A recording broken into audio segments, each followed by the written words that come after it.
Come on. Do I sound like I'm joking? Do I sound like I'm playing? When you look into my eyes, you understand what I'm saying? Let me say it to you slowly, and it may sound scandalous. I don't think that you can handle this. All right. Once again, we are on. He is the great Mike Steph. I am the MoJoKing. And together we are Hidden Gems Football. And we're brought to you by 19 Media Group. Can't forget that. Yeah, but I feel like I might have forgot that in one of these episodes. That's not great. Mike Steph, how are you today? I'm doing all right, even though my spiel is going to end up on the editing room floor. As well it should. Yeah, probably. Keep our political connection intact. But no, I'm doing pretty good. The energy's still high. Yeah, I'm ready to tackle the NFC North. And as your subtitle aptly is entitled, The North Remembers. Yeah, and you can call me Arya Stark. Yes, I know. I know the implications. I'm still Arya Stark. So you are the face of the faceless, right? See, where do you think I got it from? All right. Well, in that case, I will be Jon Snow, and you will be my sister. Anyway, all right. Let's not worry about it. Or you could be Jon Snow and prove to the world that you know nothing, Jon Snow. You set yourself up for that. I'm like, did he really just put that on the platter? Did he really just put that on the platter? You think I'm not going to knock it out the park and you do it right down the middle? Bro, I just realized that when I called you my sister and then I was talking about Jon Snow, that could mean something completely. We might have to restart this again. All right, Mike Steph. This is not any better. Mike Steph, one big thing. Okay, my one big thing, and I'm going to keep all the double entendres to myself, but my one big thing is centered around the Detroit Lions.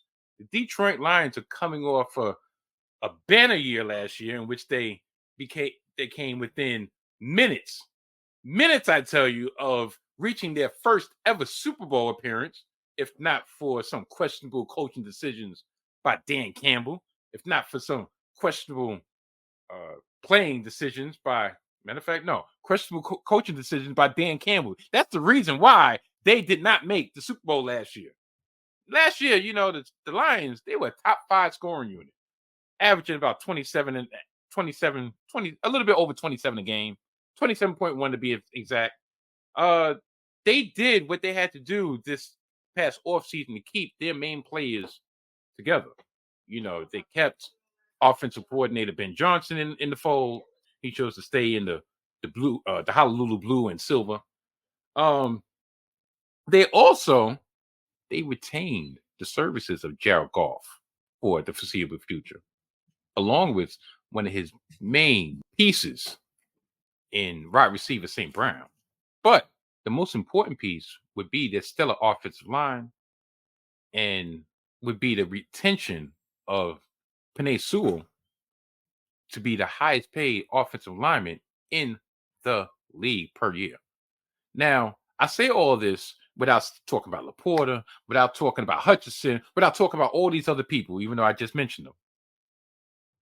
When it comes down to it, they are the kings of the North as we speak. They won the division last year. There should be no reason why they shouldn't do it again.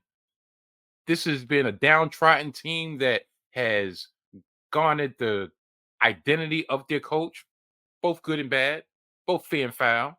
But I believe their aggression, I believe their tenacity is one of the reasons why they had a banner year last year and why they will be in the mix this year. So I say right now that the Detroit Lions are the beast of the North and are the team to beat in this NFC North. Yeah, I said it. And that's my one big thing. All right, let's get into the Detroit Lions, since that's where I think we are. Last year, they were 12-5.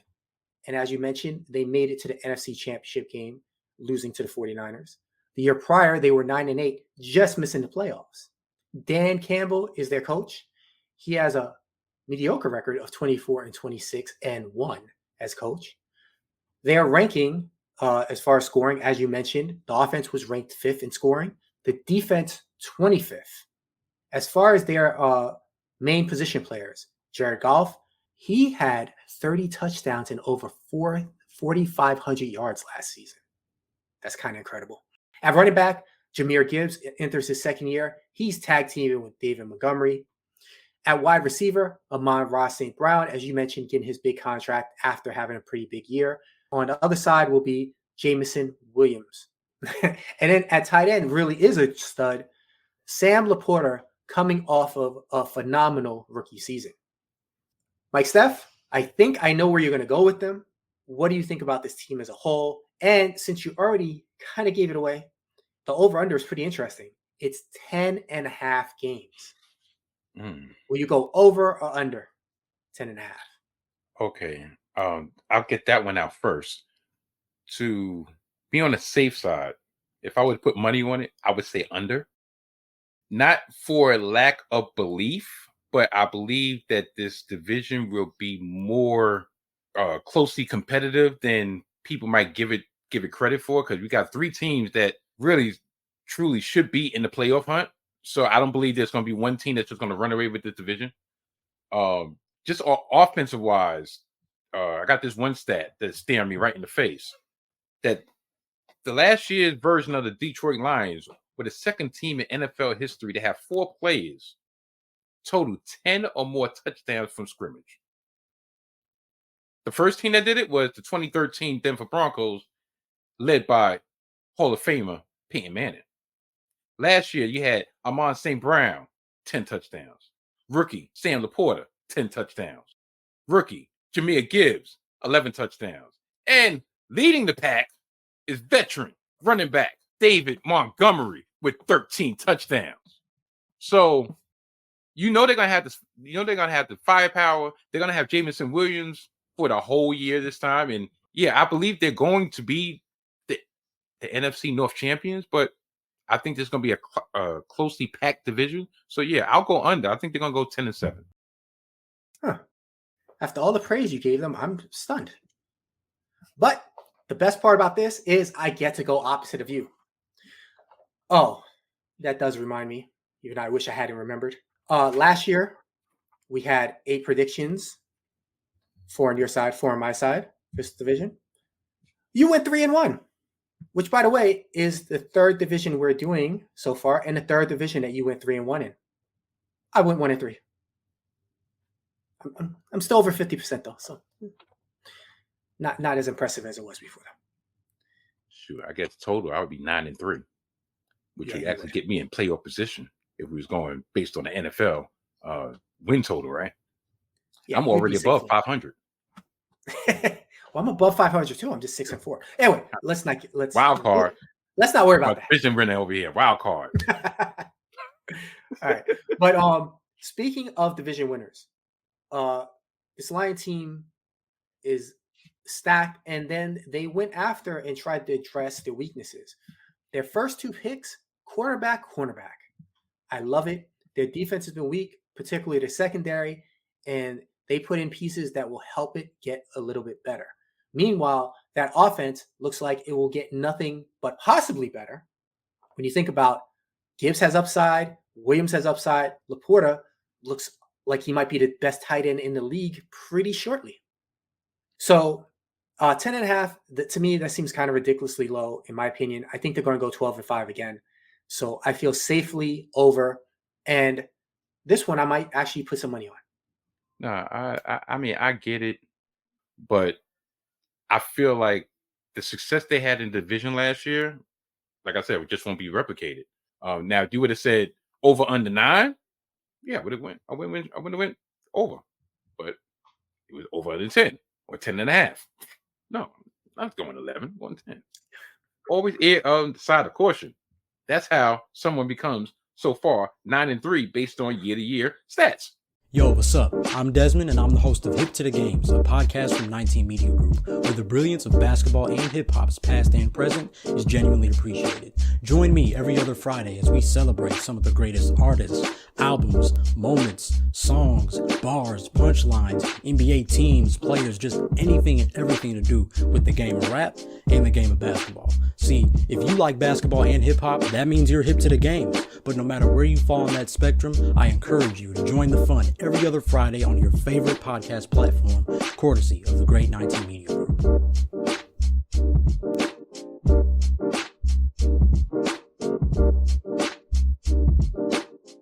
All right, let's move on to the next one.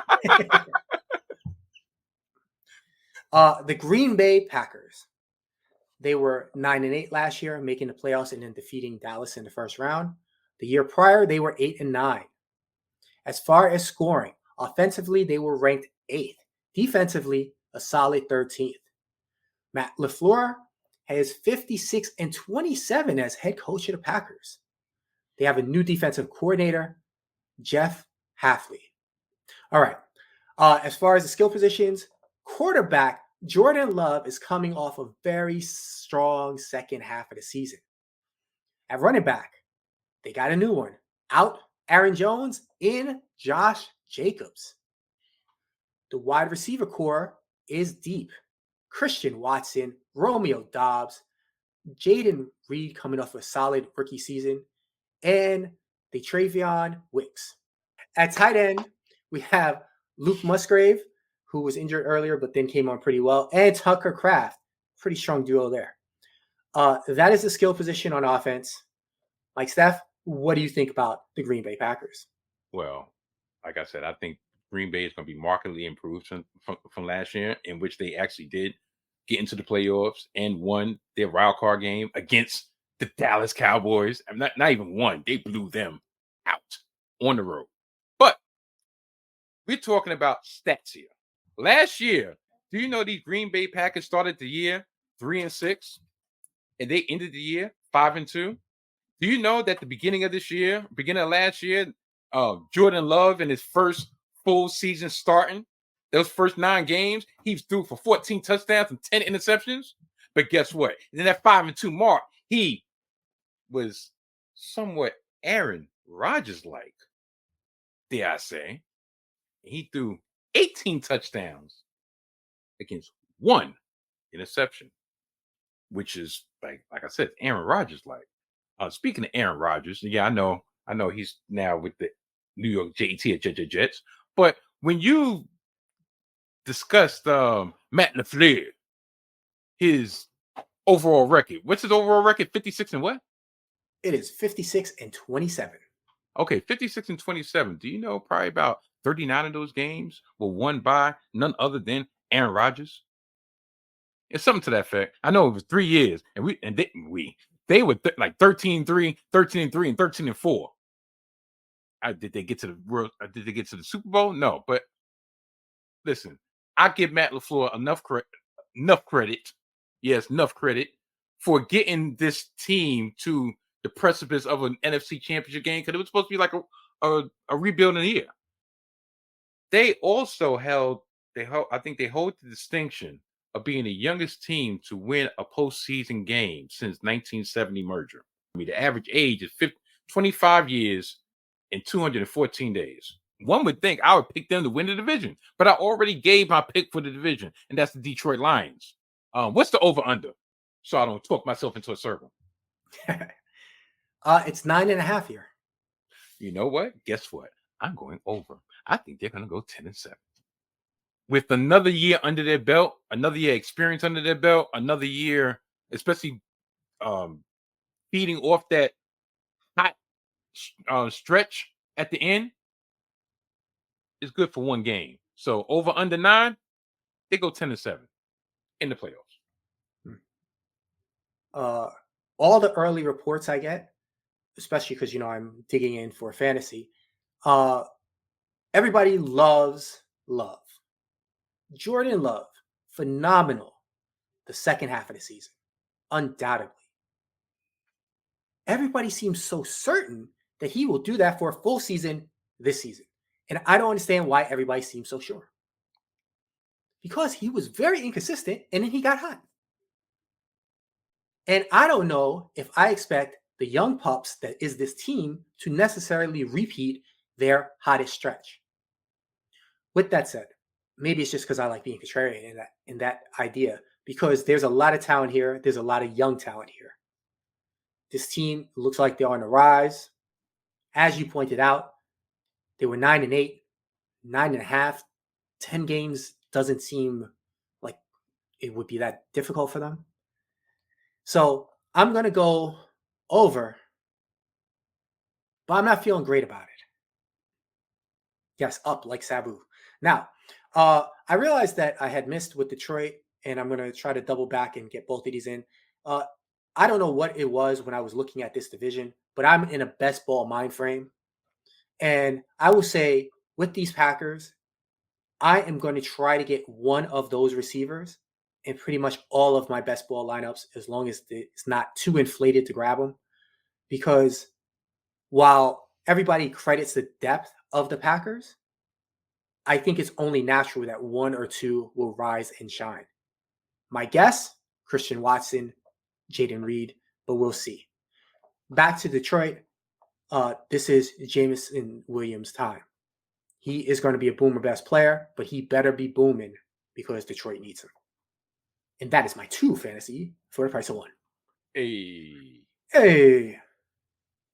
All right, let's move on to another team that I think Mike Steph thinks is a contender. And that would be the Chicago Bears. The Bears. Last year, they were 7-10. The year before, they were 3-14. But this is a new era. All right, anyway, last year, their ranks offensively scoring were 19, defensive scoring 19th. They are coached by Matt Eberflus. He is 10-24 as the Bears coach. But times are changing. New offense coordinator, new defense coordinator. Shane Waldron comes off of being Seattle's offense coordinator the last 3 years. And a defensive coach is Eric Washington.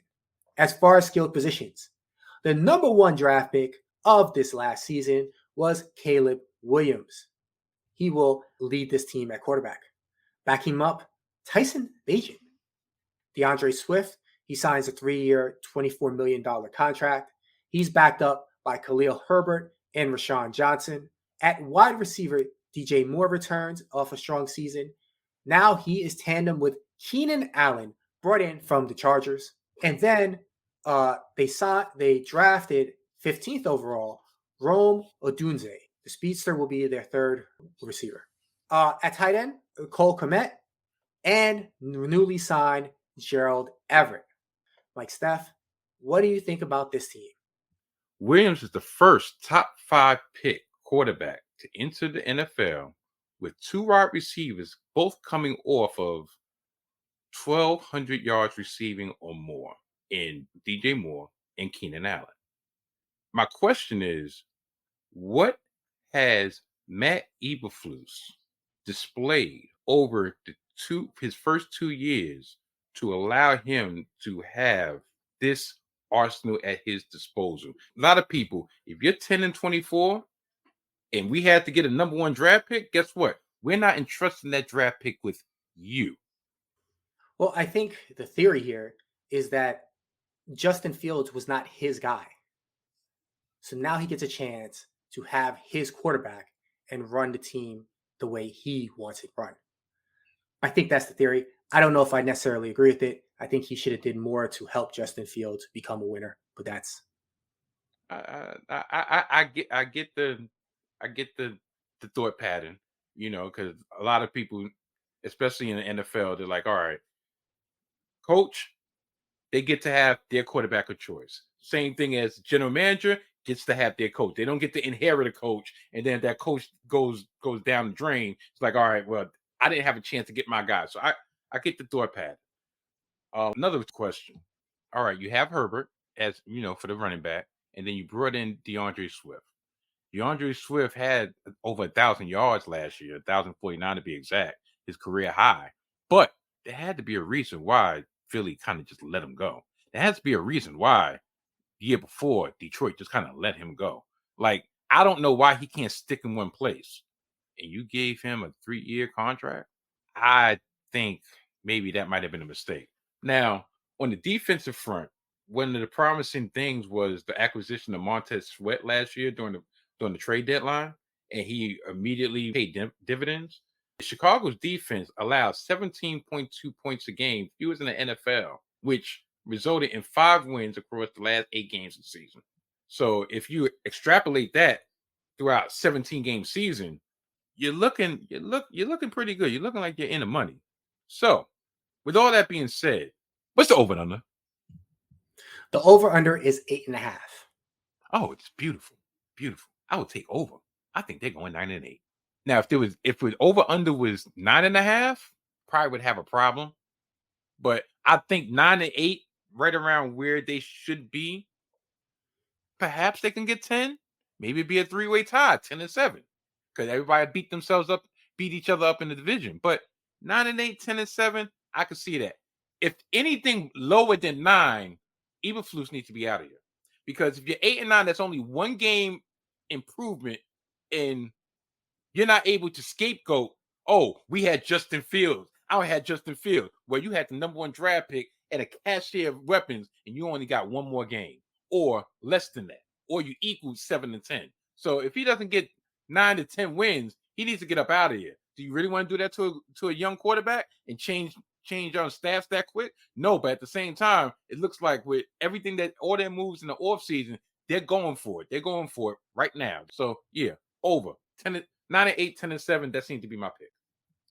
So I was just talking about Jordan Love in his late season stretch, right? Mm-hmm.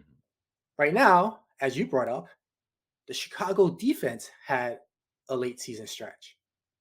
And again, everybody seems like, okay, we're just going to repeat that for a whole season. Why? How do we know that? You know what's funny about this to me is that if we go back to the New Orleans Saints, do you remember the run they had at the end of the season? What? That nobody seems to believe in that. No. Yeah. Don't. Well, why? Why do we have to? That's why. Because it's the Aints. Why do we have to crap on Derek Carr, but then we have to think that all of this is just going to turn out roses? Derek Carr is who Derek Carr is. Average, below average, mediocre, not that damn good. Matter of fact, he's a car. All right, you heard it here first. The Saints will get more wins than the Bears this season.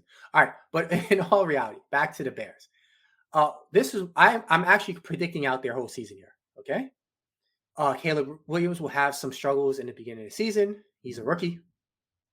They will get stronger in the midseason, and we will talk about how great Caleb Williams is and his team is. And then they will get smashed at the end of the season because their schedule is too tough.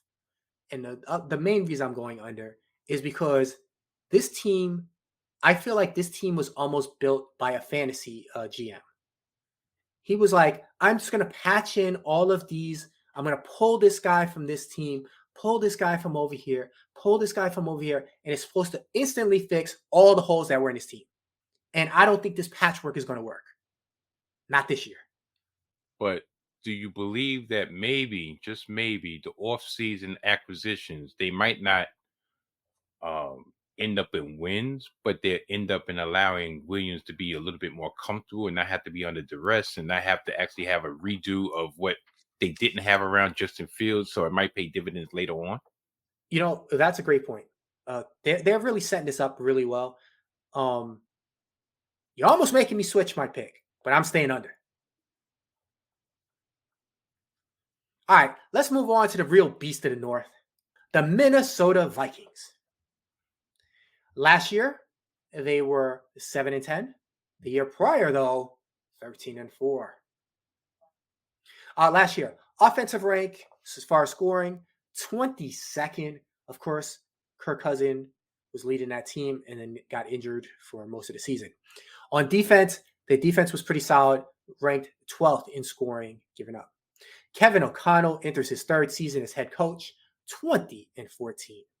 At quarterback, their number 1 pick, J.J. McCarthy, comes out of Michigan, but they also signed Sam Darnold, who looks like he may be the placeholder this season. At running back, they acquired Aaron Jones. Backing him up will be the guy that was starting at the end of the season last year, Ty Chandler. At wide receiver, one of the best in the league, Justin Jefferson. On his opposite side is Jordan Addison, who had a very strong rookie season. third receiver, Brandon Powell, maybe. And then tight end is TJ Hawkinson. But of course, he's coming off a torn ACL that he tore back in January. We'll see if he's ready to start the season. There's some interesting names here as far as skilled positions. Mike Steph, what do you think about the Vikings this year? I think it's going to be, I won't say a rebuilding year because you can't really say a rebuilding year when you got Justin Jefferson and, like you said, the cashier of weapons that they do have, Jones and Addison and Hawkinson on the offensive side. I think this is going to be one of those years that not much is expected of them, so they'll have lower expectations, and eventually, you could say that Donald is there. He is a bridge quarterback. He's not their future because they drafted J.J. McCarthy, and I believe probably within 5 games, week 6, week 7, he'll probably be into the starting lineup. Not even any fault of Sam Darnold's, as in struggling or whatever. It's just you take a quarterback where they took J.J. McCarthy, someone that a lot of people believe that they overdrafted. I just think that they have too much invested on him, and they got to see what they actually have with him. Hawkinson is going to be, I doubt he's going to be ready for the beginning of the season, or if he is ready for the beginning of the season, it's going to take him a while to get his new leg underneath him. So all the attention is going to be on Justin Jefferson. How well is he going to handle that? How well is Kevin O'Connell going to be able to put all the pieces together to allow them to maintain the culture that he's instilled, especially that first season? It's going to be hard sledding. The defense, surprisingly to me, that they were 12th in scoring defense last year. So that means to me they actually should lean on their defense a little bit more this year, and just allow their quarterbacks, who no matter who they may be, to be more of a game manager instead of a sling it around the yard type of gunslinger. So, with all that being said, what is the over under, Mr. Mo? It is 7.5 games for the Vikings. Wow, that's actually higher than I thought. But I think I'm going to go under, which would be my only under for this division. But more along the lines of, I just see this team to be in like a 7-10 type bunch. I don't see them winning less than 6, but I could see them 7, and if things break right, maybe 8. But I see them in that range, so I'll go under officially. Yeah, I think I'm with you. I'm going to go under as well. This team just seems extremely mediocre in a division that is rising. Although I do like some of the talent around, Justin Jefferson, of course, is one of the best in the league. I think Aaron Jones is still interesting as far as fantasy. So many people think that Aaron Jones is either done or in a bad situation, that his stock as far as being drafted is going to fall so far in fantasy that it may be time to come back and get him anyway.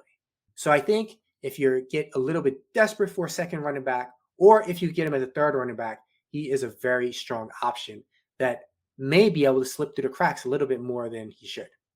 You would think whether or not through air or on the ground, he should be involved in the offense. Yeah, and that's another thing that I'm thinking is that I do think they're going to throw a lot, but that doesn't mean they won't throw it to the running backs. Yeah. So that's another way I think he has a chance to sneakily become better than what people expect. All right, Mike Steph, we have made it through the North. This is a very interesting division. Hopefully, I will get a couple more right than I did last year. Mike Steph, take us home. I'm actually shocked that this division held my interest more than I expected it to be. I get in a roundabout way, even though we had fun with the South, I actually was more intrigued with the North than the South. Hence why I reside in the state of New York, in the city of New York, and I do not reside in the city of Atlanta, more specifically the state of Georgia, more specifically around my brother, Low Fat Beats. Yeah, that's right. I waited until you got off the screen to get my final shot. So with all that being said, it ain't just football. It's a pop time. Goodbye. See you next week. Saints over Bears. This is a 19 Media Group presentation. Come on. Where's that chicken? Choke it. All right. He is the great Mike Steph. I am the MoJoKing. And together we are Hidden Gems Football, brought to you by the mighty 19 Media Group. I'm not throwing any accusations around, but yeah, somebody. Only thing missing is a loudly colored shoe. If this was back then, I might accept your Vince McMahon comparison, but these days I think I'm going to have to cut that out of this whole episode. I'm talking about the 80s version of Vince McMahon. I'm not talking about current day. That's why I said loudly colored suit. What a maneuver. You know, Vince and Jesse the Body. Vince and Bobby the Brain. Not creepy mustache wearing Vince. Pause it real quick. I'm sorry. This is my granddaughter.